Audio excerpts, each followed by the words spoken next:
Alphonse Daudet.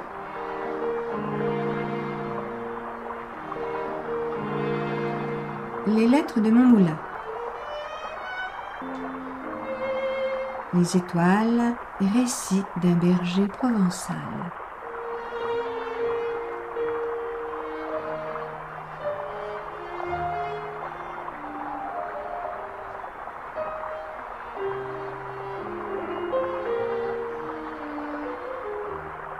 Du temps que je gardais les bêtes sur le Luberon, je restais des semaines entières sans voir âme qui vive, seule dans le pâturage avec mon chien à l'abri et mes ouailles. De temps en temps, l'ermite du Mont de Lure passait par là pour chercher des simples, ou bien j'apercevais la face noire de quelques charbonniers du Piémont. Mais c'étaient des gens naïfs, silencieux à force de solitude, ayant perdu le goût de parler et ne sachant rien de ce qui se disait en bas dans les villages et les vignes. Aussi, tous les 15 jours, lorsque j'entendais sur le chemin qui monte les sonnailles du munet de notre ferme m'apportant les provisions de quinzaine, et que je voyais apparaître peu à peu au-dessus de la côte la tête éveillée du petit Millard, garçon de ferme, ou la coiffe rousse de la vieille tante Norade, j'étais vraiment bien heureux. Je me faisais raconter les nouvelles du pays d'en bas, les baptêmes, les mariages. Mais ce qui m'intéressait surtout, c'était de savoir ce que devenait la fille de mes maîtres, notre demoiselle Stéphanette, la plus jolie qu'il y eût à Didius à la ronde. Sans avoir l'air d'y prendre trop d'intérêt, je m'informais si elle allait beaucoup aux fêtes, aux veillées, s'il lui venait toujours de nouveaux galants, et à ceux qui me demanderont ce que ces choses-là pouvaient me faire, à moi, pauvre berger de la montagne, je répondrai que j'avais 20 ans, et que cette Stéphanette était ce que j'avais vu de plus beau dans ma vie.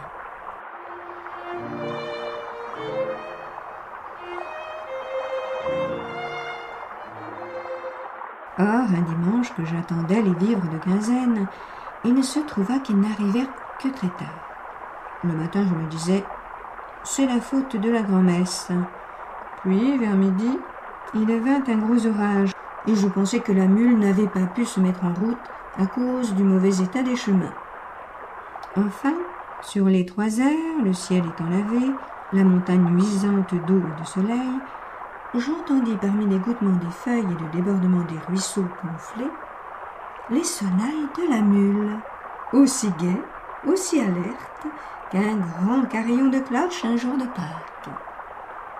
Mais ce n'était pas le petit Miarou, ni la vieille Norade qui le conduisait. C'était, devinez qui, notre demoiselle, mes enfants, notre demoiselle en personne, assise droite entre les sacs d'osier, toute rose, de l'air des montagnes et du rafraîchissement de l'orage. Le petit était malade, tante Norade en vacances chez ses enfants. La belle Stéphanette m'apprit tout ça en descendant de la mule, et aussi qu'elle arrivait tard parce qu'elle s'était perdue en route. Mais à la voir si bien endimanchée, avec son ruban à fleurs, sa jupe brillante et ses dentelles, elle avait plutôt l'air de s'être attardée à quelque danse que d'avoir cherché son chemin dans les buissons. Oh, la mignonne créature! Mes yeux ne pouvaient se lasser de la regarder. Il est vrai que je ne l'avais jamais vue de si près. Quelquefois l'hiver, quand les troupeaux étaient descendus dans la plaine et que je rentrais le soir à la ferme pour souper, elle traversait la salle vivement, sans guère parler aux serviteurs, toujours parée et un peu fière. Et maintenant je l'avais là, devant moi, rien que pour moi. N'était-ce pas à en perdre la tête? Quand elle eut tiré les provisions du panier, Stéphanette se mit à regarder curieusement autour d'elle. Relevant un peu sa belle jupe du dimanche qui aurait pu s'abîmer, elle entra dans le parc, voulut voir le coin où je couchais, la crèche de paille avec la peau de mouton, ma grande cape accrochée au mur, ma crosse, mon fusil à pierre. Tout cela l'amusait. « Alors c'est ici que tu vis, mon pauvre berger. Comme tu dois t'ennuyer d'être toujours seul. Qu'est-ce que tu fais? À quoi penses-tu? J'avais envie de répondre « À vous, maîtresse !» et je n'aurais pas menti. Mais mon trouble était si grand que je ne pouvais pas seulement trouver une parole. Je crois bien qu'elle s'en apercevait, que la méchante prenait plaisir à redoubler mon embarras avec ses malices. « Et ta bonne amie, berger, est-ce qu'elle monte te voir quelquefois ?» Ça doit être bien sûr la chèvre d'or, ou cette fée Estérelle qui ne court qu'à la pointe des montagnes.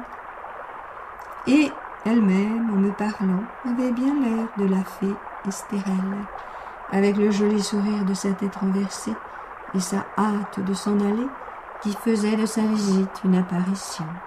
« Adieu, berger !»« Salut, maîtresse !» Et la voilà partie, emportant ses corbeilles vides. Lorsqu'elle disparut dans le sentier en pente, il me semblait que les cailloux roulant sous les sabots de la mule me tombaient un à un sur le cœur. Je les entendis longtemps, longtemps. Et jusqu'à la fin du jour, je restais comme ensommeillée, n'osant bouger de peur de faire en aller mon rêve. Vers le soir, comme le fond des vallées commençait à devenir bleu, et que les bêtes se serraient en bêlant l'une contre l'autre pour entrer au parc, j'entendis qu'on m'appelait dans la descente, et je vis paraître notre demoiselle, non plus rieuse ainsi que tout à l'heure, mais tremblante de froid, de peur, de mouillure. Il paraît qu'au bas de la côte, elle avait trouvé la sorgue, grossie par la pluie d'orage, et qu'en voulant passer à toute force, elle avait risqué de se noyer. Le terrible, c'est qu'à cette heure de nuit, il ne fallait plus songer à retourner à la ferme, car le chemin par la traverse, notre demoiselle n'aurait jamais su s'y retrouver toute seule, et moi, je ne pouvais quitter le troupeau. Cette idée de passer la nuit sur la montagne la tourmentait beaucoup, surtout à cause de l'inquiétude des siens. Moi, je la rassurais de mon mieux. En juillet, les nuits sont courtes, maîtresse. Ce n'est qu'un mauvais moment. Et j'allumai vite un grand feu pour sécher ses pieds et sa robe tout trempée de l'eau de la sorgue. Ensuite, j'apportai devant elle du lait, des fromageons, mais la pauvre petite ne songeait ni à se chauffer ni à manger, et de voir les grosses larmes qui montaient dans ses yeux, j'avais envie de pleurer, moi aussi. Cependant, la nuit était venue tout à fait. Il ne restait plus sur la crête des montagnes qu'une poussière de soleil, une vapeur de lumière du côté du couchant. Je voulus que notre demoiselle entrât se reposer dans le parc. Ayant étendu sur la paille fraîche une belle peau toute neuve, je lui souhaitai la bonne nuit et j'allai m'asseoir dehors, devant la porte. Dieu m'est témoin que malgré le feu d'amour qui me brûlait le sang, aucune mauvaise pensée ne me vint, rien qu'une grande fierté de songer que, dans un coin du parc, tout près du troupeau curieux qui la regardait dormir, la fille de mes maîtres, comme une brebis plus précieuse et plus blanche que toutes les autres, reposait, confiée à ma garde. Jamais le ciel ne m'avait paru si profond, les étoiles si brillantes. Tout à coup, la claire-voie du parc s'ouvrit et la belle Stéphanette parut. Elle ne pouvait pas dormir. Les bêtes faisaient crier la paille en remuant ou bêlaient dans leurs rêves. Elle aimait mieux venir près du feu. Voyant cela, je lui jetai ma peau de bique sur les épaules, j'activai la flamme et nous restâmes assis, l'un près de l'autre, sans parler. Si vous avez jamais passé la nuit à la belle étoile, vous savez qu'à l'heure où nous dormons, un monde mystérieux s'éveille dans la solitude et le silence. Alors les sources chantent bien plus clair. Les étangs allument des petites flammes. Tous les esprits de la montagne vont et viennent librement, et il y a dans l'air des frôlements, des bruits imperceptibles, comme si l'on entendait les branches grandir, l'herbe pousser. Le jour, c'est la vie des êtres, mais la nuit, c'est la vie des choses.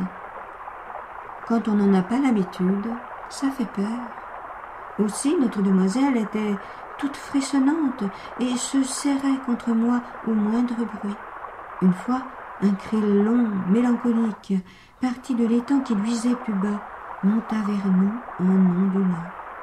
Au même instant, une belle étoile filante glissa par-dessus nos têtes dans la même direction, comme si cette plainte que nous venions d'entendre portait une lumière avec elle. « Qu'est-ce que c'est ?» me demanda Stéphanette à voix basse. « Une âme qui entre en paradis, maîtresse. » Et je fis le signe de la croix. Elle se signa aussi et resta un moment la tête en l'air, très recueillie. Puis elle me dit « C'est donc vrai, berger, que vous êtes sorciers, vous autres ?»« Nullement, notre demoiselle, mais ici nous vivons plus près des étoiles et nous savons ce qui s'y passe mieux que les gens de la plaine. » Elle regardait toujours en haut, la tête appuyée dans la main, entourée de la peau de mouton, comme un petit pâtre céleste. « Qu'il y en a! Que c'est beau! Jamais je n'en avais tant vu. Est-ce que tu sais leur nom, berger? » ?»« Mais oui, maîtresse. Tenez, juste au-dessus de nous. Voilà le chemin de Saint-Jacques. La voie lactée. Il va de France droit sur l'Espagne. C'est Saint-Jacques de Galice qui l'a tracé pour montrer sa route au brave Charlemagne lorsqu'il faisait la guerre aux Sarrasins. Plus loin, vous avez le char des âmes, la grande ours, avec ses 4 essieux resplendissants. Les 3 étoiles qui vont devant sont les 3 bêtes, et cette toute petite contre la 3e, c'est le charretier. Voyez-vous tout autour cette pluie d'étoiles qui tombe? Ce sont les âmes dont le bon Dieu ne veut pas chez lui. Un peu plus bas, voici le râteau, ou les 3 rois, Orion. C'est ce qui nous sert d'horloge à nous autres. Rien qu'en les regardant, je sais maintenant qu'il est minuit passé. Un peu plus bas, toujours vers le midi, brille Jean de Minan, le flambeau des astres, Sirius. Sur cette étoile-là, voici ce que les bergers racontent. Il paraît qu'une nuit, Jean de Minan, avec les 3 rois et la poussinière, la Pléiade, furent invités à la noce d'une étoile de leurs amis. Poussinière, plus pressée, partit, dit-on, la première, et prit le chemin haut. Regardez-la, là-haut, tout au fond du ciel. Les 3 rois coupèrent plus bas et la rattrapèrent. Mais ce paresseux de Jean de Minan, qui avait dormi trop tard, resta tout à fait derrière, et furieux, pour les arrêter, leur jeta son bâton. C'est pourquoi les 3 rois s'appellent aussi le bâton de Jean de Minan. Mais la plus belle de toutes les étoiles, maîtresse, c'est la nôtre. C'est l'étoile du berger, qui nous éclaire à l'aube quand nous sortons du troupeau, et aussi le soir quand nous le rentrons. Nous la nommons encore Maguelonne, la belle Maguelonne qui court après Pierre de Provence, Saturne, et se marie avec lui tous les 7 ans. Comment, berger? Il y a donc des mariages d'étoiles? Mais oui, maîtresse. Et comme j'essayais de lui expliquer ce que c'était que ces mariages, je sentis quelque chose de frais et de fin peser légèrement sur mon épaule. C'était sa tête alourdie de sommeil qui s'appuyait contre moi avec un joli froissement de rubans, de dentelles et de cheveux ondés. Elle resta ainsi, sans bouger, jusqu'au moment où les astres du ciel pâlirent, effacés par le jour qui montait. Moi, je la regardais dormir, un peu troublée au fond de mon être, mais saintement protégée par cette claire nuit qui ne m'a jamais donné que de belles pensées. Autour de nous, les étoiles continuaient leur marche silencieuse, dociles comme un grand troupeau. Et par moments, je me figurais qu'une de ces étoiles, la plus fine, la plus brillante, ayant perdu sa route, était venue se poser sur mon épaule pour dormir.